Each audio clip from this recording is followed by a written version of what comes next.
raised 4 boys here. You know, they lost their childhood home, but again, we're gonna rebuild. 2 weeks after flames took their home, the Morelli family is learning what it truly means to rebuild, not just a house, but an entire life. 1900 balloon construction and old wood, and it went up really fast.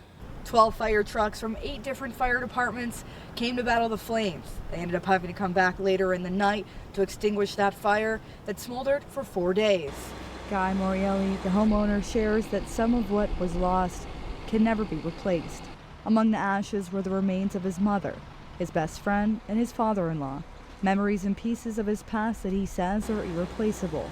I've been through quite a bit.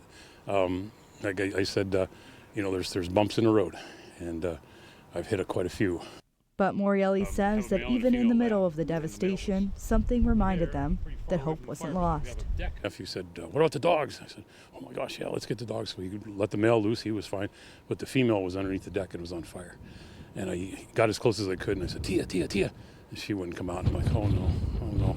So I covered my hands and my face and ran in as close as I could and yelled again. She saw me. She comes running out, came right to me. I unhooked her from the lead, and the lead was actually kind of hot, kind of burned my hand. And she got out, and she ran right to the pond and just jumped right in.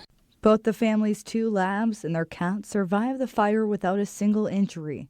But that's not the only thing they are thankful for. Friends, family, neighbors, just everybody. Need anything? I got a place to stay. If you need a place to stay, just over and over. As we stood in what was left of their home, the Morellis told me that even in the middle of the holiday season, they're choosing to focus not on what they lost, but on what they still have. That there's good in America. You know, there's a lot of good people. You may not see it all the time, but they're out there. Just, I can't say enough thank you for everybody. And it's been great. And unfortunately, the Morelli home was not insured. That left the family with an even more difficult road.